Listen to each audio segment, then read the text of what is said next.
जो गूगल, जो इंस्टाग्राम, जो यूट्यूब आप रोज़ इस्तेमाल करते हैं, क्या आपको मालूम है कि वो पूरे इंटरनेट का केवल 5%? जी हाँ, सिर्फ 5%। बाकी 95% वो एक ऐसी दुनिया है जो आम लोगों की पहुंच से बहुत दूर है। इंटरनेट की दुनिया का सबसे गहरा, सबसे अंधेरा कोना, एक ऐसी जगह जहां आपका पूरा डेटा, आपका नाम, एड्रेस, बैंक डिटेल्स और ना जाने क्या क्या सिर्फ 1500 से भी कम कीमत में बेचा और खरीदा जा रहा है। इंटरनेट का वो डार्क कोना, द डार्क वेब। एक ऐसी जगह जहां ड्रग्स, हथियार, चोरी का डेटा, हैकिंग टूल्स और कहते हैं इंसान तक खरीदे और बेचे जाते हैं। नियम कानून से परे, जहां हर साल अरबों डॉलर्स का काला कारोबार होता है, जहां कोई किसी का नाम तक नहीं जानता, कोई किसी को ट्रैक नहीं कर सकता।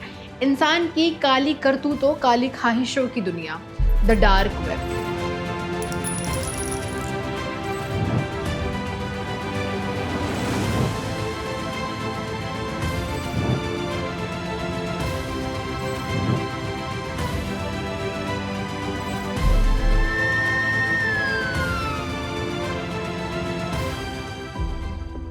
लेकिन इससे भी चौंकाने वाली बात तो ये है कि ये डार्क वेब किसी क्रिमिनल ने नहीं बनाया था।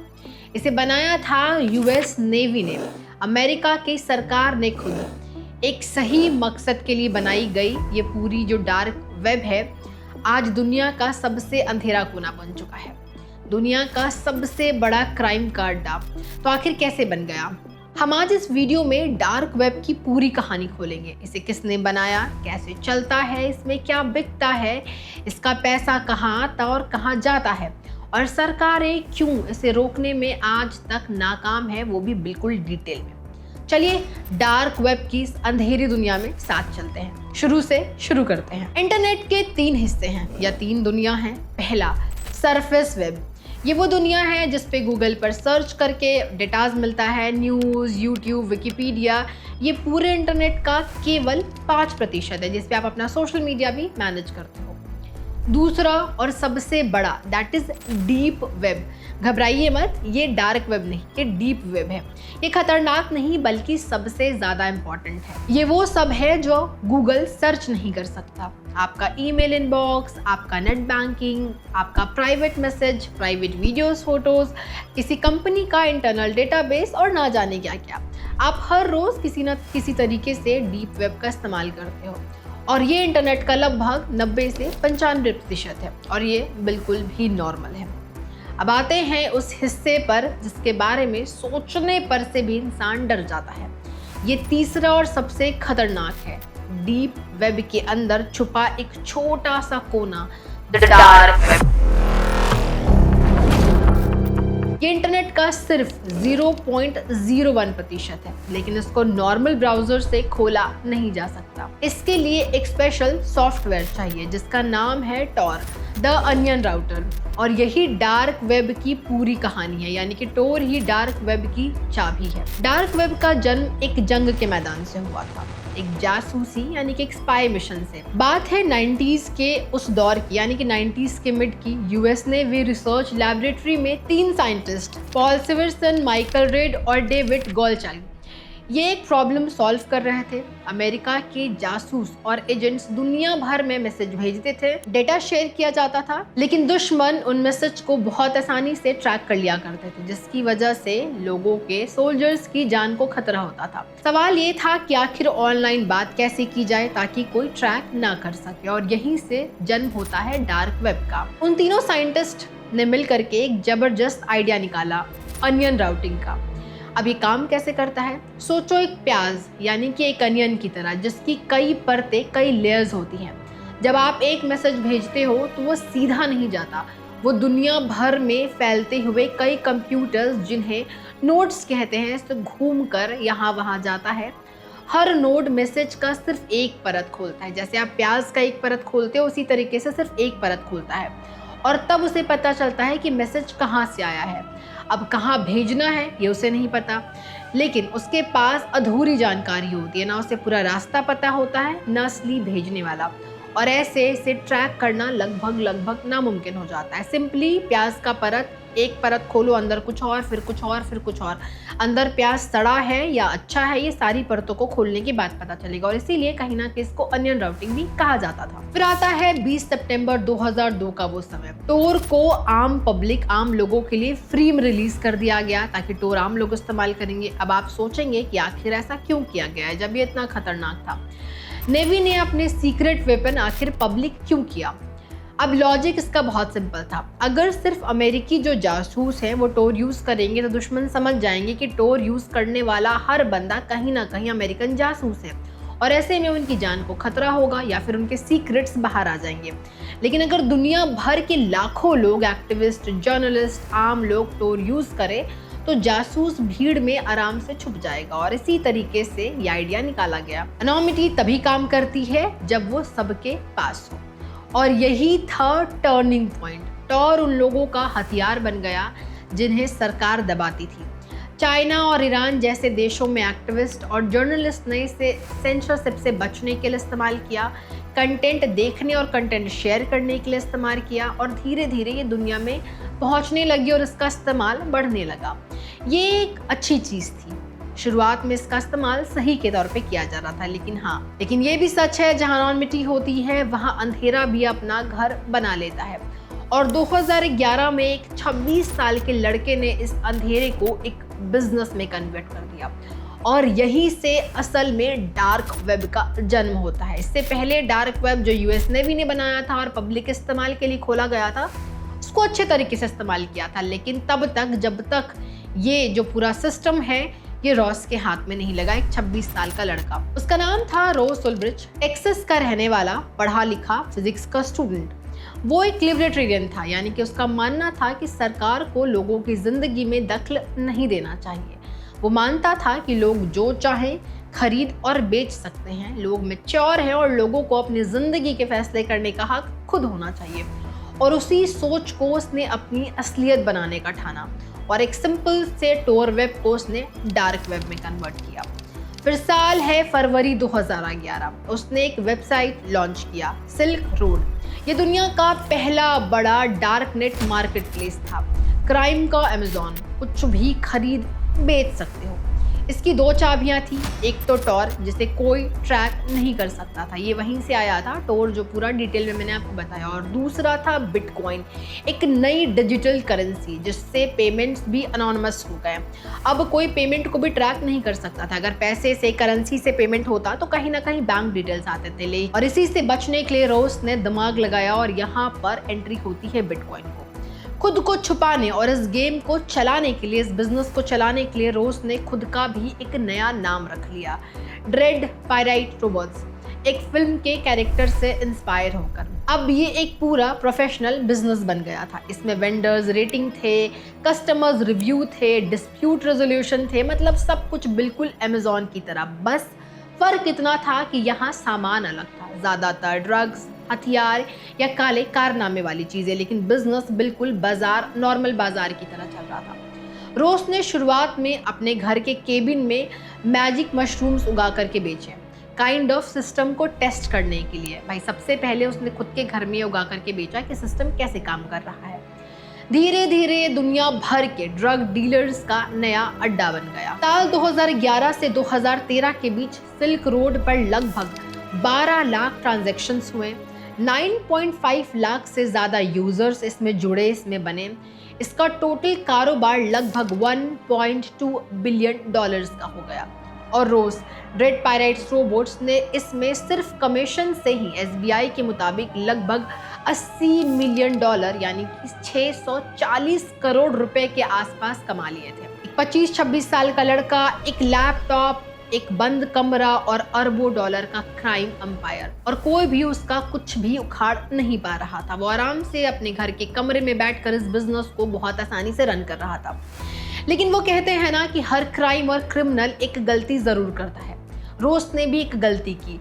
उसने शुरुआत में सिल्क रोड का प्रचार करने के लिए अपनी पर्सनल ईमेल आईडी यूज कर ली थी, लंबे रिसर्च के बाद FBI की हाथ ये धागा लगा और गेम पलटने लगा।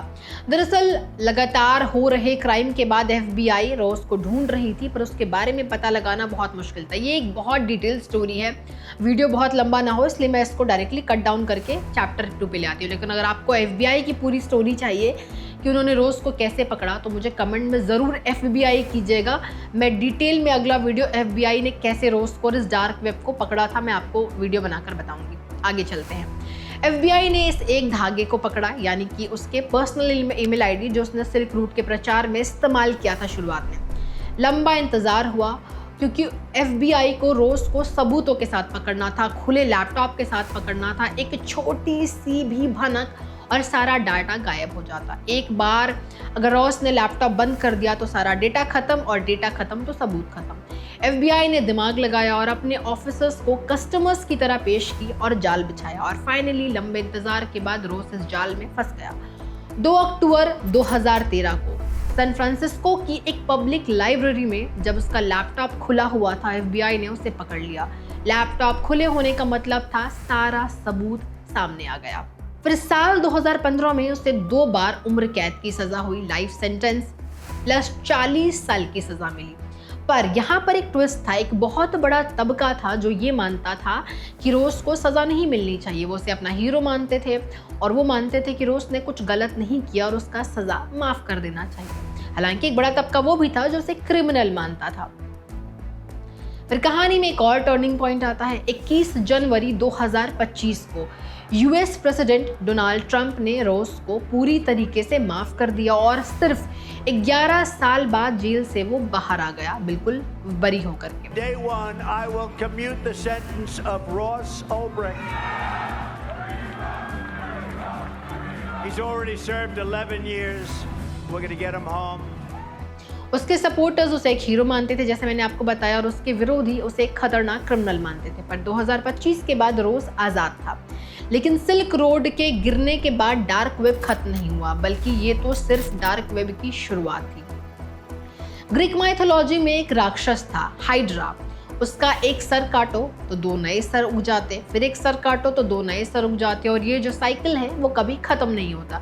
अब हिंदू माइथोलॉजी में ऐसे कई राक्षस हैं, लेकिन मैं ग्रीक हाइड्रा का एग्जाम्पल क्यों दे रही हूँ मैं आपको आगे वीडियो में ज़रूर बताऊंगी। डार्क वेब बिल्कुल वैसा ही था। सिल्क रोड गया तो उसकी जगह पर और बड़े और खतरनाक मार्केट्स आ गए।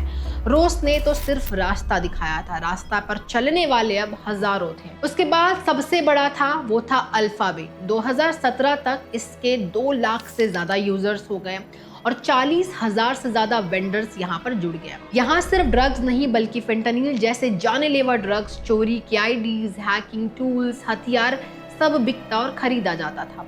इसका कारोबार भी कुछ महीनों में $1 बिलियन पार कर गया था। और फिर पुलिस ने एक जबरदस्त चाल चली जिसे ऑपरेशन बाय नोट कहा गया।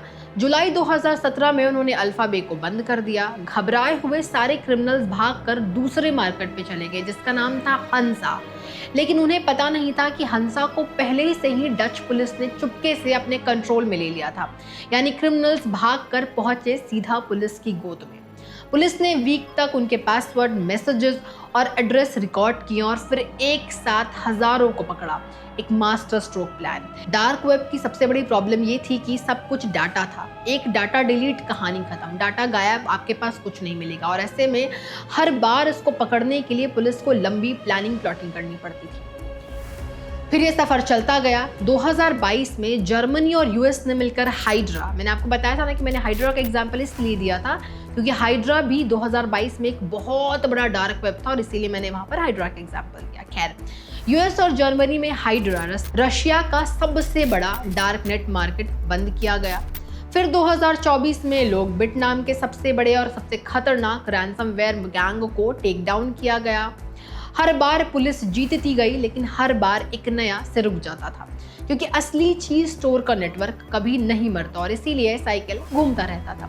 अब वो सवाल जिसका जवाब शायद सबसे ज्यादा चौंकाने वाला हो, डार्क वेब पर आखिर बिकता क्या है। ये वीडियो आगे बताने से पहले मैं बता दूं कि ये पूरा वीडियो मैंने सिर्फ जानकारी के लिए बनाया है। अगर आप इसमें कुछ गलत करने की कोशिश करते हैं, डार्क वेब में घुसने की कोशिश करते हैं तो इसकी जिम्मेदारी आपकी है। ये सिर्फ रिसर्च और जानकारी के लिए। आगे बढ़ते हैं।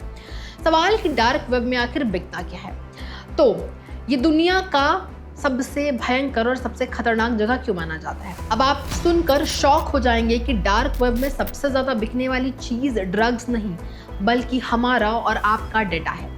2025 में डार्क वेब पर 14 करोड़ यानी कि 140 मिलियन से ज्यादा चोरी के क्रेडिट कार्ड रिकॉर्ड बिकने के लिए पड़े थे। एक रिपोर्ट्स के मुताबिक तो 15 बिलियन यानी कि 1500 करोड़ चोरी के पासवर्ड और लॉगिन इस वक्त डार्क वेब पे कहीं ना कहीं घूम रहे हैं और अपने ग्राहक का इंतजार कर रहे हैं। और इनकी कीमतें सुनकर आपको यकीन होगा कि आपकी डाटा कितनी ज़्यादा कीमती और कितनी इंपॉर्टेंट है। आपकी पूरी आइडेंटिटी जिसमें आपका name, address, ID number, dark web सिर्फ 20 से $100 यानी कि 1700 से लेकर के 8,000 डॉलर के आसपास में बिकता है और खरीदा जाता है। आपका बैंक अकाउंट का लॉगिन हो जिसमें आपका पैसा 200 से 2,000 डॉलर तक। और एक चौंकाने वाली बात तो ये भी है कि कुछ जगह 9 करोड़ फेसबुक और 6 करोड़ गूगल डेटा लॉगिन सिर्फ 12 से लेकर $120 के मंथली सब्सक्रिप्शन में भी मिलते हैं। इसके अलावा ड्रग्स यानी कि heroin, LSD, MDMA, hacking as a service, kits, malware, नकली करेंसी, नकली पासपोर्ट और डिग्रीज सब कुछ इस मार्केट में मिलता है। हिटमैन सर्विस भी यानी कि इंसान को बेचना और खरीदने का भी दावा कई सारे वेबसाइट्स यहाँ पे करते हैं। हालांकि एक्सपर्ट्स का कहना है कि इंसान को बेचा और खरीदा फिलहाल नहीं जा रहा, ये केवल और केवल पैसा बटोरने का एक फेक तरीका है। हिटमैन वाले एड्स लगभग फेक होते हैं पर असलियत कोई नहीं जानता, लेकिन उसके बाद भी पैसा ठगने के लिए इस तरीके के एड्स चलाए जा रहे हैं। पर ड्रग्स और डेटा बिजनेस वो तो 100% असली है और वो अरबों डॉलर्स का खेल है। आगे मैं आपको बताती हूँ अमाउंट और करेंसी। 2024-25 की मैं बात करूँ तो एक नया ट्रेंड आया है डार्क वेब में जो सबसे ज़्यादा खतरनाक माना जाता है, क्राइम एज अ सर्विस। अब तुम्हें हैकर बनने की ज़रूरत नहीं है, तुम डार्क वेब से रेडीमेड रैंसमवेयर या हैकिंग टूल किराए पर ले सकते हो और बदले में टूल बनाने वाले को चोरी के पैसे का एक हिस्सा तुम्हें बस देना है। क्राइम अब एक सब्सक्रिप्शन बिजनेस बन गया और इसी ने पूरी दुनिया के लिए एक नए खतरे को खड़ा कर दिया है। बात उस पैसे की जिसे डार्क वेब की दुनिया के लिए एक असली खतरा माना जाता है और वो है रैंसमवेयर। ये एक ऐसी वायरस है जो किसी कंपनी या हॉस्पिटल के सारे कंप्यूटर्स को लॉक कर देती है और फिर उसे फिरौती यानी कि रैंसम मांगी जाती है, पैसे दो वरना तुम्हारा सारा डेटा डिलीट या पब्लिक जो भी है सबको के सामने खोल दिया जाएगा। आपने ऐसे बहुत सारे वायरल पोस्ट सुने या देखे होंगे जहां पर किसी का मिलियन फॉलोअर्स वाला इंस्टाग्राम अकाउंट हैक हो गया और सामने वाले ने बोला कितने पैसे दो वरना तुम्हारा अकाउंट डिलीट हो जाएगा, और ऐसा होता है। ये कई बार कई हॉस्पिटल्स, कई और पब्लिक ऑफिसर्स के साथ या पब्लिक डॉक्यूमेंट्स या डेटाज या गवर्नमेंट डॉक्यूमेंट्स और डेटाज के साथ भी हुआ है। ये कोई छोटा खेल नहीं है। FBI के मुताबिक सिर्फ 2024 में अमेरिका ने साइबर क्राइम में $16.6 बिलियन से ज़्यादा गंवाए, यानी कि दुनिया भर में हर साल लगभग $57 बिलियन का नुकसान होने का अनुमान है। और ये सारा पैसा डार्क वेब के थ्रू क्रिप्टो करेंसी में कन्वर्ट हो जाता है और मार्केट में घूमता रहता है ताकि कोई ट्रैक ना कर सके। अगर हम पूरे डार्क वेब की इकोनॉमी की बात करें तो 2025 में इसका अनुमानन कारोबार 2.6 से लेकर 3.2 बिलियन डॉलर तक था। सिर्फ साल भर में कई टेकडाउन्स के बावजूद 2025 में डार्क वेब मार्केट्स तकरीबन 28% तक बढ़े हैं। अब जो डेटाज हैं वो आपको अलग अलग साइट्स पे थोड़े बहुत डिफर मिल सकते हैं क्योंकि हर बार आप कहीं और सर्च करते हैं, बट ये कुछ ही डिफर है, बहुत बड़ा अमाउंट डिफरेंट नहीं होगा।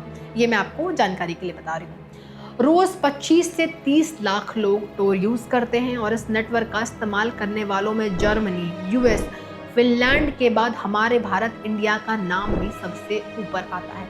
और ये मनी गेम मार्केट को रूइन भी कर रहा है। जब एक कंपनी की पूरी डेटाबेस चोरी होती है तब एक बैंक के करोड़ों कस्टमर का डेटाबेस लीक होता है तो सिर्फ पैसा नहीं बल्कि भरोसे का भी नुकसान होता है। और 2024 में एक रिपोर्ट के मुताबिक इंडिया के 75 करोड़ लोगों का पर्सनल डेटा एक ब्रीच में लीक हो गया था जो डार्क वेब पर बेचा और खरीदा जा रहा था। यानी ये कि ये दूर की बात नहीं है, अब आपका मोबाइल में पड़ा डेटा भी सुरक्षित नहीं है। अब आता है सबसे बड़ा सवाल, सरकारें इतनी ताकतवर है, उनके पास सारा पावर है, फिर भी ये डार्क वेब को बंद क्यों नहीं कर पा रही हैं? इसके 3 सबसे बड़े कारण हैं और इसी वीडियो का सबसे इंपॉर्टेंट पॉइंट है। पहला, टेक्नोलॉजी। खुद टोर का पूरा जो डिज़ाइन है ना वो ना ट्रैक होने के लिए बनाया गया है, मतलब इसे बंद करना लगभग नामुमकिन है क्योंकि इसका कोई एक सेंटर या सर्वर है ही नहीं। ये दुनिया भर के हजारों वॉलंटियर कंप्यूटर्स पे चलता है। एक बंद करो बाकी चलते रहते हैं और इसीलिए इस पे कंट्रोल करना मुश्किल है। दूसरा है सीमा यानी कि बाउंड्री या बॉर्डर। एक क्रिमिनल इंडिया में बैठा हो, मार्केट का सर्वर रशिया में हो, बायर अमेरिका में हो और पैसा क्रिप्टो में होकर स्विट्जरलैंड जा रहा हो, तो किस किस को पकड़ोगे और कैसे पकड़ोगे, किस देश का कानून लगे। इसीलिए पुलिस को कई बार देशों के साथ मिलकर के काम करना पड़ता है, जैसे ऑपरेशन बायनॉट का 2025 या फिर ऑपरेशन रैप्टोर जिसमें 10 देशों की पुलिस ने मिलकर 270 लोगों को पकड़ के $200 मिलियन जब्त किया था। तो बेसिकली इसको पकड़ने के लिए काफ़ी प्लानिंग करनी पड़ती है और काफ़ी ज़्यादा रूल रेगुलेशन सारे देशों के साथ मिलाने पड़ते हैं। और तीसरा वो हाइड्रा इफेक्ट जो मैंने आपको इनिशियली बताया था। एक मार्केट बंद करो, हफ्तों में नया खुल जाता है और अब क्रिमिनल्स AI, प्राइवेसी, कॉइन्स जैसे मोनेरो और क्रिप्टो मिक्सेस का भी इस्तेमाल कर रहे हैं। AI इतना ज़्यादा इस्तेमाल हो रहा है जिसे ट्रेस करना और भी ज़्यादा मुश्किल हो गया है। ये एक चूहे बिल्ली का खेल सा हो गया है, एक बार ख़त्म होता नहीं दूसरा शुरू हो जाता है। पुलिस की लड़ाई कई बार जीतती है लेकिन बार बार नया खिलाड़ी मार्केट में आ जाता है और यहाँ पर रिटर्न इतना ज़्यादा है या रेवेन्यू या इंटरेस्ट इतना ज़्यादा है कि लगातार नए लोग आते हैं और ये मार्केट चलता रहता है। लेकिन इसका मतलब ये बिल्कुल नहीं है कि सरकारें हार मान चुकी हैं। दुनिया भर में और ख़ास करके इंडिया में एक बहुत बड़ी और लंबी लड़ाई इसके खिलाफ चल रही है। इंडिया में NCB यानी कि नार्कोटिक्स कंट्रोल ब्यूरो ने 2020 से 2024 के बीच डार्क वेब और क्रिप्टो से जुड़े 92 केसेस दर्ज किए थे। 2023 में NCB ने एक pan India darknet drug control team या कार्टेल टीम जिसको टीम कल्कि को पकड़ा था और 15,000 LSD ब्लॉट्स जब्त किए थे। देश का सबसे बड़ा LSD जो है ऐसे ही पकड़ा गया था अब तक।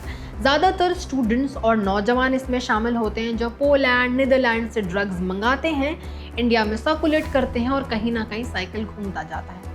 इंडिया ने इस लड़ाई के लिए नए हथियार भी अपनाए हैं, Indian cyber crime coordination centre और नए कानून जैसे भारतीय न्याय संहिता 2023-2024 में खुद होम मिनिस्टर ने माना कि डार्क वेब, क्रिप्टो करेंसी और ड्रोन्स ये 3 ड्रग्स के अगेंस्ट लड़ाई की सबसे बड़ी चुनौती है। उसी साल इंडिया ने 16,914 करोड़ रुपए के ड्रग्स जब्त किए थे। आज़ादी के बाद सबसे बड़ा और सबसे ज़्यादा ग्लोबल लेवल पर यही ड्रग्स जब्त किए गए थे। FBI, यूरोपोल और 10-10 देशों की एजेंसीज अब एक साथ काम करती है इस डार्क वेब के खात्मा के लिए। वो ब्लॉकचेन को ट्रेस करती है क्योंकि क्रिप्टो पूरी तरीके से एनोनिमस नहीं है, उसका एक रिकॉर्ड रहता है। वो अंडर कवर जाकर मार्केट्स में घुलती है धीरे धीरे अंधेरे में और इसी तरीके से पुलिस भी धीरे धीरे लड़ाई लड़ती है टीम बना करके, एक चेन फॉर्मेट करके। लेकिन उसके बावजूद ये लड़ाई मैंने जैसे कहा बहुत लंबी और बहुत मुश्किल है। तो खैर ये थी डार्क वेब की पूरी कहानी। हालांकि पूरी कहानी कहना मुश्किल होगा क्योंकि वीडियो ऑलरेडी बहुत लंबा हो गया और मुझे नहीं पता कौन यहाँ तक टिका है, पर अगर फिर भी आपने यहाँ तक देखा है तो मैं आपसे रिक्वेस्ट करूँगी प्लीज़ चैनल को सब्सक्राइब कीजिए ताकि ऐसे और वीडियोस मैं आपके लिए लेकर आऊँ। अब हमारे चैनल पे और डार्क रियलिटीज़ ऑफ कंट्रीज़ देख सकते हैं, चाहे वो चाइना हो, दुबई हो या फिर अमेरिका हो। ऐसे कंट्रीज़ के डार्क रियलिटीज़ पढ़ें, साथ साथ में लोगों के इतिहास भी, पोल पोट हो या इब्न बतूता हो या फुलन देवी हो या ऐसे कई सारे लोगों के लेजेंड्स की हिस्ट्री भी हमारे चैनल में पढ़ी। अब ज़रूर जा करके देखिए। वापस से वीडियो पे आते हैं। तो ये थी डार्क वेब की पूरी कहानी, एक टेक्नोलॉजी जिसे US नेवी ने आज़ादी के लिए बनाया। आज वो दुनिया का सबसे बड़ा क्राइम और सबसे अच्छी जर्नलिज्म दोनों के लिए घर है। एक ही चीज, दो अलग अलग चेहरे। और यही डार्क वेब का सबसे बड़ा सबक भी है। टेक्नोलॉजी ना तो अच्छा होता है और ना ही बुरा, वो सिर्फ एक टूल है। एक चाकू से तुम सब्जी भी काट सकते हो और किसी को नुकसान भी पहुंचा सकते हो। फर्क तुम्हारी नियत में है, चाकू में नहीं। और डार्क वेब हमें यही सिखाता है। टोर उस एक्टिविटी के लिए एक ढाल है जो अपनी जान पर खेलकर सच दिखाना भी है और उस ड्रग डीलर्स के लिए एक नकाब भी जो जिंदगियां बर्बाद करता है, वो चेहरा भी। लेकिन एक चीज पक्की है, अभी अंधेरी दुनिया हमसे भी दूर नहीं। हमारा पासवर्ड, हमारी आइडेंटिटी शायद इस वक्त कहीं ना कहीं किसी डार्क वेब मार्केट पे कौड़ियों की कीमत बिक रही होगी, बेची खरीदी जा रही होगी और हमें इसके बारे में कोई अता पता नहीं है। इसीलिए अगर आपको लगता है कि वीडियो आपके काम का नहीं है तो शायद आप गलत सोच रहे हैं। डार्क वेब हम में से, डार्क वेब से कोई बचा नहीं हुआ। तो वीडियो के अंत में मेरा आपसे सवाल है, आपको क्या लगता है डार्क वेब को कैसे कंट्रोल किया जा सकता है? आप इससे बचने के लिए क्या करते हैं और क्या कभी आपने अपना डेटा चेक किया है कि आपका डेटा कहीं लीक तो नहीं हो रहा? कमेंट में ज़रूर बताना। और अगर ऐसी वीडियोस आपको और देखनी हो, आपको इस वीडियो से कुछ भी जानकारी मिली हो, तो दोस्तों के साथ शेयर करो, अपने फैमिली में शेयर करो और सब्सक्राइब ज़रूर करो ताकि मैं और ऐसी वीडियोस आपके लिए लेकर आऊँ। अपना डेटा सेफ रखो। मिलते हैं अगली स्टोरी में। Thank you so much for watching.